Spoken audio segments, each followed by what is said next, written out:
What's the secret of this amazing book? Why has this book, out of all the thousands of self-help books, remained the one towering giant? I think to understand this, you have to know Napoleon Hill as I do.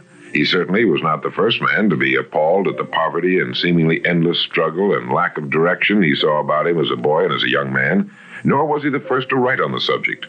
But he possessed two unique, highly developed abilities seldom found in one man. The first was in the manner in which he approached his subject. Napoleon Hill went after the answers to achievement in the same way a scientist seeks to open to the light of reason a secret of nature. He went after the solution to accomplishment in the same way Thomas Edison discovered the solution to the electric light, relentlessly, indefatigably, implacably, until the truth, which had been there all the time, was revealed to him. His second important ability was the knack or skill of writing about his findings in such a way that it was instantly understood intellectually, but what is perhaps even more important for this particular subject, understood emotionally as well. When the last page of Think and Grow Rich was read, the hand which put the book down on the table was a different hand. The man who then stood and walked out into the world was a changed man. The suffocating, entangling webs of self-imposed frustration and indirection had fallen away, and now the way was clear. The man was now the possessor of the unique, unseen talent for turning dreams into reality, thoughts into things. So-called fate or the idle effects of exterior circumstances were no longer in command. He who had been a passenger was now, suddenly, the captain. To begin, we have to understand the simple truth, the principle or philosophy which lies as the supporting structure of this work. Unless whatever it is you build is based on truth, you will end with the entire structure fallen and scattered about you like the armor of Homer's ancient warriors. It simply cannot stand. It cannot withstand the test of time. The reason Think and Grow Rich has withstood the test of time is because it rests on the broad, clean foundation upon which may also be found every accomplishment of man, the clear, unchallengeable fact that everything begins with an idea. A philosophy based on the fact that riches of every kind begin with the state of mind, that one may start with nothing but thoughts, ideas, and organized plans.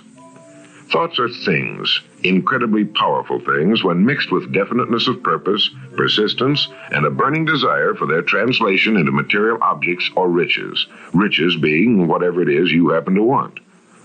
Wise men have been saying this for centuries, and just recently Charles A. Cerami wrote, "The truth is that the human mind is as real an organism as any muscle in the body, but far greater in potential power, and like muscle fiber, it can be strengthened to lead on to unimagined conquests." So this, then, is the truth on which Think and Grow Rich is based. If you know what you want, and if you want it strongly enough to muster the kind of persistence that simply cannot be stopped, you will most certainly achieve it. By controlling your mind, you can control your destiny here on Earth.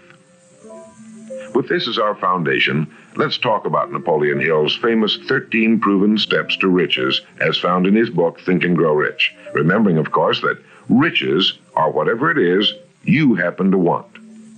And now, Napoleon Hill's famous 13 principles. The first principle, desire. Here is the starting point for all achievement, the first step toward riches. But it's right here that we so often run into a stumbling block. A person will say, "I know what I desire, but can I get it?" We'll get into this business of doubt later, but once and for all, let's clear up this point.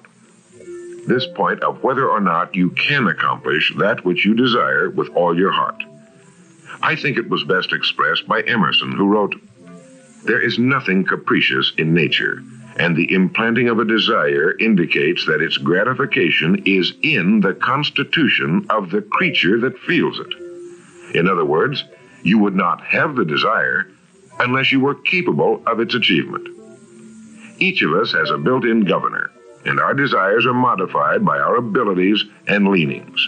Whatever it is that you desire with all your heart, understand once and for all that it can and should be yours. In Think and Grow Rich, Napoleon Hill cites example after example of why your burning desire is nothing more than an accurate picture of what you will one day become. So right here, firmly establish in your mind that which you desire more than anything else. For, as Helvetius put it, by annihilating the desires, you annihilate the mind.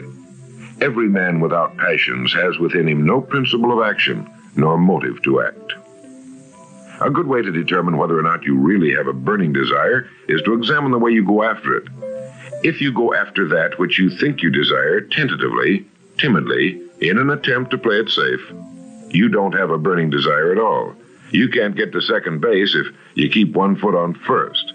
But if you're willing to burn your bridges behind you and say once and for all, this is it, this is what I will do, and I will never retreat, I'll never go back, then you have the sort of desire that can only end in success.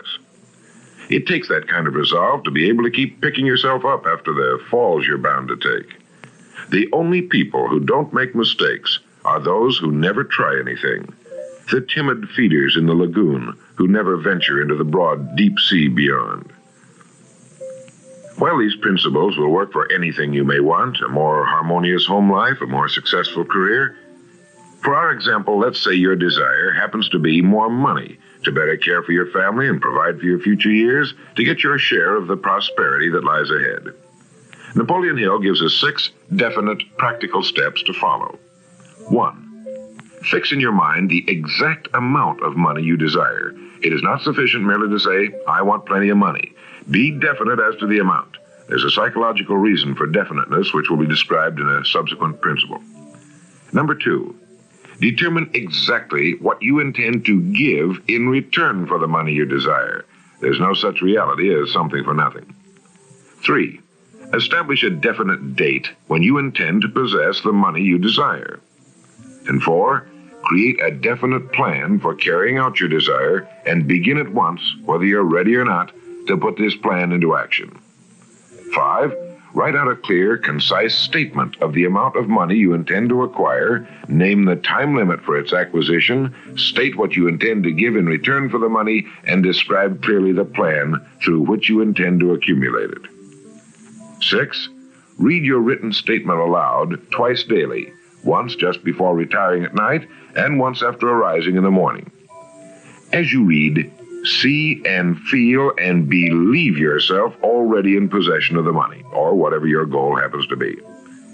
It's important that you follow these instructions to the letter, for this is by far the most important of the 13 principles, and this chapter of the book ends with these words. Through some strange and powerful principle of mental chemistry, which she has never divulged, nature wraps up in the impulse of strong desire that something which recognizes no such word as impossible and accepts no such reality as failure. The second principle is faith. You never would have even thought of your main desire unless faith were tugging at your mind. And if you find it difficult at times to have faith in yourself, you can be certain that you can have faith in these principles. Napoleon Hill writes, faith is a state of mind which may be induced or created by affirmation or repeated instructions to the subconscious mind through the principle of conscious autosuggestion. Conscious autosuggestion simply means a suggestion by yourself to yourself, just as an autobiography is a biography written by the person it's about. By getting a mental image of yourself already having accomplished your main desire over and over again, you will muster the faith you need. Faith is vital to accomplishment. The Emperor Napoleon once said, all the scholastic scaffolding falls as a ruined edifice before one single word, faith. Pascal said, faith affirms many things respecting which the senses are silent, but nothing which they deny. It is superior to their testimony, but never opposed to it. Goethe said, epochs of faith are epochs of fruitfulness, but epochs of unbelief, however glittering, are barren of all permanent good. And as Schlegel put it, in actual life, every great enterprise begins with and takes its first forward step in faith. Have faith that you can accomplish that which you seek, for you would never have decided upon it unless it was meant for you to accomplish. In his chapter on faith, Napoleon Hill gives us a self-confidence formula. First, I know that I have the ability to achieve the object of my definite purpose in life. Therefore, I demand of myself persistent, continuous action toward its attainment, and I here and now promise to render such action. Second, I realize the dominant thoughts of my mind will eventually reproduce themselves in outward physical action and gradually transform themselves into physical reality. Therefore, I will concentrate my thoughts for 30 minutes daily upon the task of thinking of the person I intend to become, thereby creating in my mind a clear mental picture of that person. Third, I know through the principle of autosuggestion, any desire that I persistently hold in my mind will eventually seek expression through some practical means of attaining the object back of it. Therefore, I will devote 10 minutes daily to demanding of myself the development of self-confidence.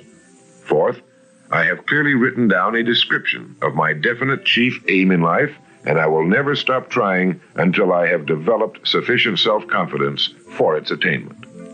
Fifth, I fully realize that no wealth or position can long endure unless built upon truth and justice. Therefore, I will engage in no transaction which does not benefit all whom it affects. I will succeed by attracting to myself the forces I wish to use and the cooperation of other people. I will induce others to serve me because of my willingness to serve others. I will eliminate hatred, envy, jealousy, selfishness, and cynicism by developing love for all humanity, because I know that a negative attitude toward others can never bring me success. I will cause others to believe in me because I will believe in them and in myself. In rereading Think and Grow Rich so that I could write this condensation for recording, I was forcibly struck all over again by this great chapter on faith, particularly the examples of how some of the world's greatest men have accomplished what appeared to be impossible through faith. The third principle is autosuggestion. Now, we've already touched on this. This chapter of the book tells us how, through repeated suggestion, the subconscious mind can be put to work for us. It is the faculty of being able to concentrate your mind on your burning desire until your subconscious mind accepts it as fact and begins to devise ways of bringing it about. Here is where hunches come from, sudden flashes of thought or inspiration, guidance. The instructions given in connection with the 6 steps in the second chapter will now be summarized and blended with the principles covered by Napoleon Hill's chapter on autosuggestion.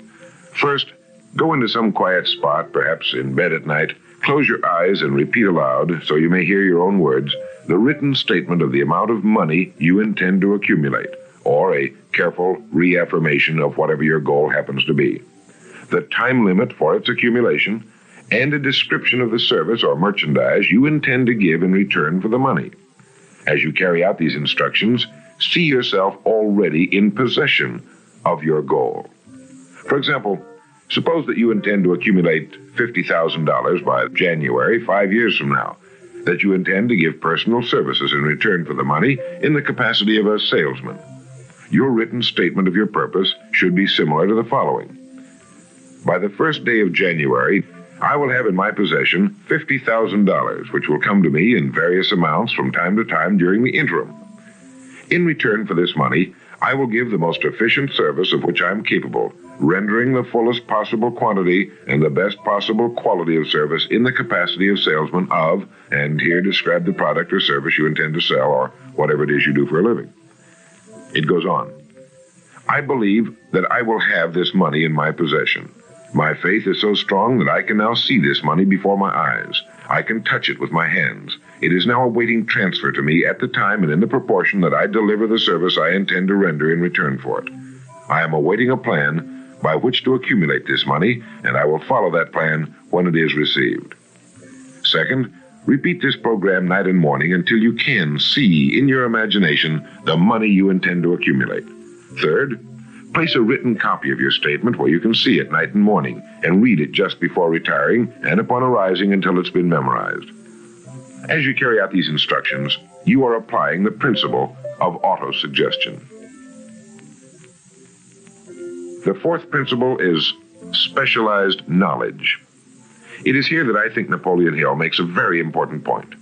Knowledge is power only to the extent that it is organized into a definite plan of action and directed to a definite end. To quote from the book, before you can be sure of your ability to transmute desire into its monetary equivalent, you will require specialized knowledge of the service, merchandise, or profession which you intend to offer in return for fortune. Perhaps you may need much more specialized knowledge than you have the ability or the inclination to acquire. And if this should be true, you may bridge your weakness through the aid of your mastermind group. More on this later, but for now realize that you must learn all you can about your specialty. Set aside a definite time every day for learning more about what it is you do for a living.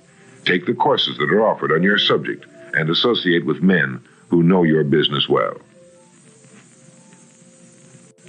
The fifth principle is imagination. The imagination is literally the workshop wherein are fashioned all plans created by man. The impulse, the desire is given shape, form, and action through the aid of the imaginative faculty of the mind. It has been said that man can create anything he can imagine. As Napoleon Hill says and teaches, whatever the mind of man can conceive and believe, it can achieve.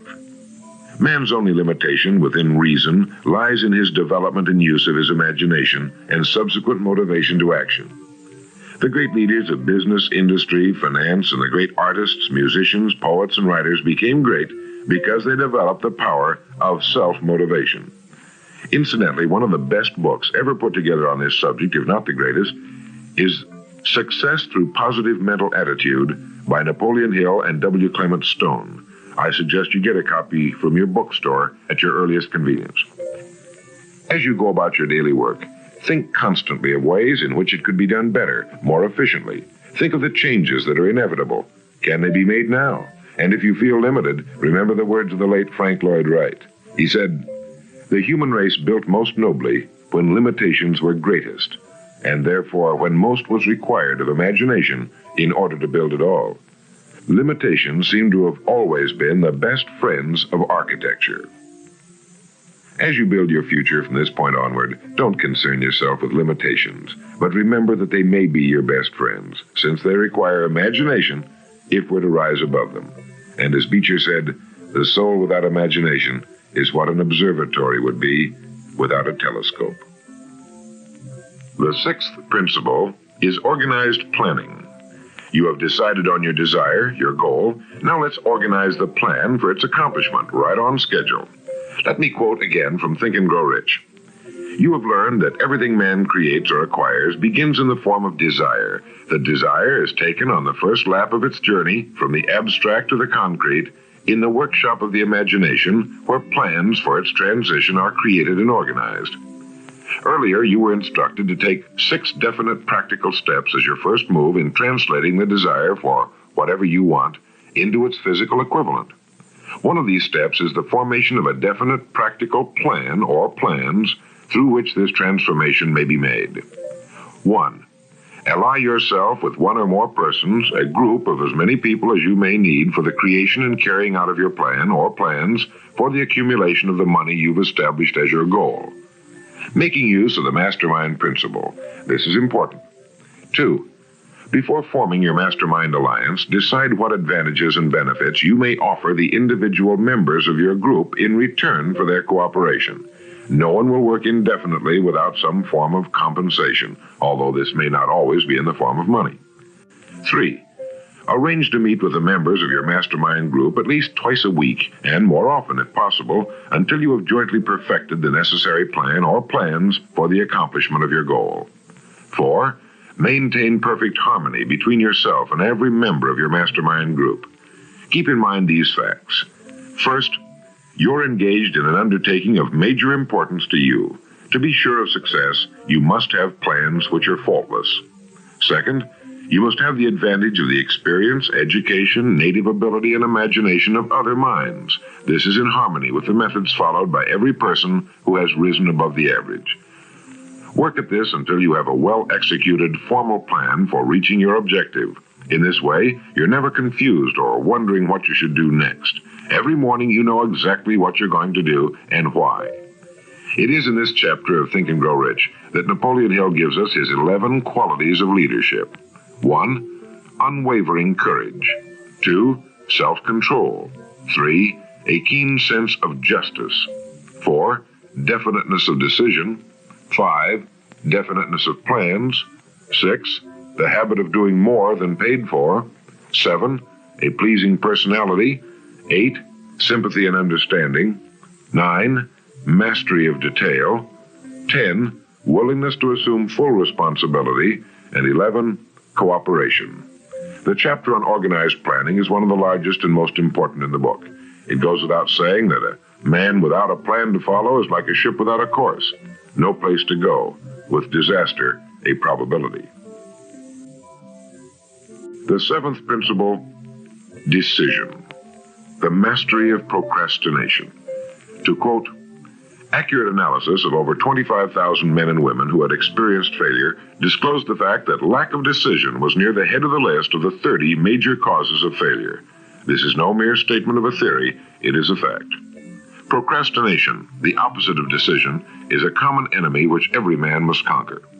Analysis of several hundred people who had accumulated fortunes well beyond the $1 million mark disclosed the fact that every one of them had the habit of reaching decisions promptly and of changing these decisions slowly if and when they were changed. People who fail to accumulate money, without exception, have the habit of reaching decisions, if at all, very slowly, and of changing these decisions quickly and often. A definite objective makes reaching prompt decisions that much easier. Napoleon Hill gives many examples, one of which is the case of Henry Ford. One of Henry Ford's most outstanding qualities was his habit of reaching decisions quickly and definitely and changing them slowly. This quality was so pronounced in the late Mr. Ford that it earned for him the reputation of being obstinate. It was this quality which prompted Mr. Ford to continue to manufacture his famous Model T, the world's ugliest but for the time most practical car, when all of his advisors and many of the purchasers of the car were urging him to change it.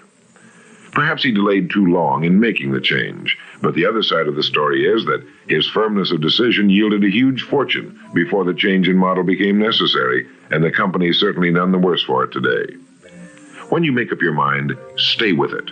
The majority of people who fail to make the grade are generally easily influenced by the opinions of others, easily swayed. They permit the newspapers and the gossiping neighbors to do their thinking for them. Opinions are the cheapest commodities on earth. Keep your own counsel when you begin to put into practice the principles we're describing here.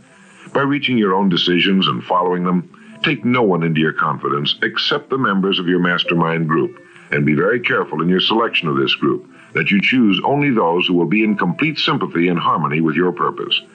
Close friends and relatives, while not meaning to do so, often handicap one through opinions and sometimes through ridicule. Thousands of men and women carry inferiority complexes with them all through life because some well-meaning but ignorant person destroyed their confidence through opinions or ridicule. If a decision is worth anything at all, it's worth sticking to until it's been completely worked. The eighth principle, persistence. Napoleon Hill defines persistence as the power of will. Willpower and desire, when properly combined, make an irresistible pair. Persistence to an individual is what carbon is to steel. In uncounted thousands of cases, persistence has stood as the difference between success and failure. It is this quality more than any other that keeps the majority from great accomplishment. They'll try a thing, but as soon as the going gets tough, they fold. Experience with thousands of people has proved that lack of persistence is a weakness common to the majority of men. It is a weakness which may be overcome by effort. If you're to accomplish the desire you've set for yourself, you must form the habit of persistence. Things will get dark. It will seem as though there's no longer any reason to continue. Everything in you will tell you to give up, to quit trying. And it's right here that the men are separated from the boys. It's right here that if you'll go that extra mile and keep going, that the skies will clear, and you'll begin to see the first signs of the abundance that is to be yours because you had the courage to persist. With persistence will come success. Persistence is a state of mind. Therefore, it can be cultivated. Like all states of mind, persistence is based upon definite causes, among them these. 1, definiteness of purpose, knowing what you want. 2, desire. 3, self-reliance. 4, definiteness of plans. 5, accurate knowledge, knowing that your plan is sound. 6, cooperation. Sympathy, understanding, and harmonious cooperation with others tend to develop persistence. 7, willpower. 8, habit. Persistence is the direct result of habit. The ninth principle, power of the mastermind. It is in this section that Napoleon Hill describes the importance of forming a group of individuals sympathetic to your desire. They may be individuals with similar plans. A mastermind group can be made up of 2 or more individuals. No 2 minds ever come together without thereby creating a third invisible, intangible force, which may be likened to a third mind. You may have noticed many times that by discussing something with another individual, you suddenly get good ideas as a result of this association. Ideas you would not have gotten without this association. The same thing happens to the other person. A lot of good ideas have been born in individual minds as a result of having met in committee. Associating with your mastermind group is not meant as a means of letting others do your thinking for you. Far from it. It is to stimulate your own thinking through the association with other minds. No one knows everything. The more sympathetic minds you get together, and by sympathetic I mean working for a common purpose, the more related information is going to be available. And great ideas are a combination of related information. So pick the member or members of your mastermind group with care. Make sure they're people you respect and who are hardworking and conscientious. You'll have a lot of fun, and you'll all reach your goals just that much sooner. The 10th principle could be called enthusiasm.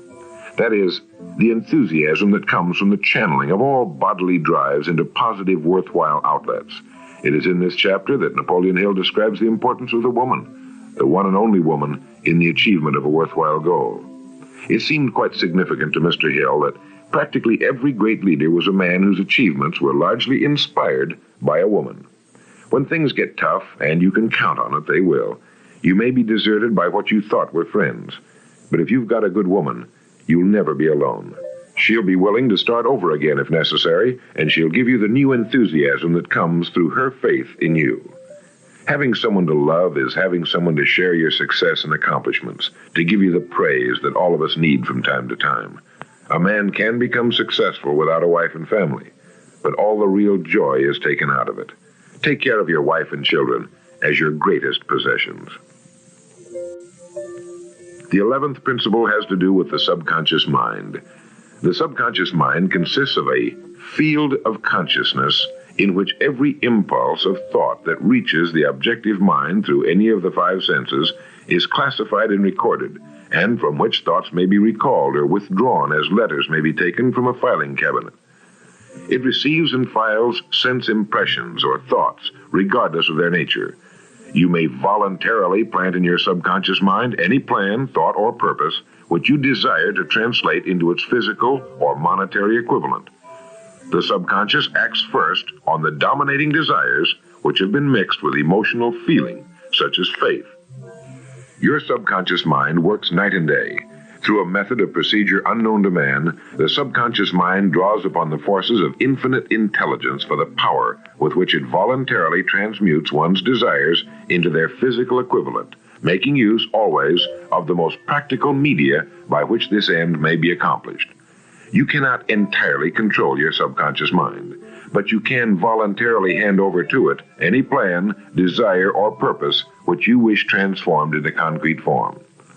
No one knows very much about what we call the subconscious or unconscious mind. We do know that it is incalculably powerful and can solve our problems if we go about using it the right way. And the best way is to hold in your conscious mind as often as possible a clear picture of yourself already having accomplished your goal. You know what you want, define it clearly, and then project it on the motion picture screen of your mind. Hold it. See yourself doing the things and having the things you'll have when your objective will have been reached. Do this as often as possible as you go about your daily work, and particularly at night, just before you go to sleep, and the first thing upon arising. As you do this, your subconscious will begin to lead you in the most logical ways toward your objective. Don't fight it. Follow your sudden hunches, the ideas that come into your mind, knowing that it's your subconscious trying to get through to your conscious mind. If you'll keep at this, you'll be amazed and delighted by the wonderful ideas that just seem to come from nowhere. In the next principle, we'll talk some more about this 6th sense that seems to control the lives of the great men and women, but it comes from a systematic triggering of the subconscious mind. The lives of the great men and women, which seem miraculous to the average person, are nothing more than the fulfillment of their burning desires through the power of their subconscious minds. Time means nothing to your subconscious.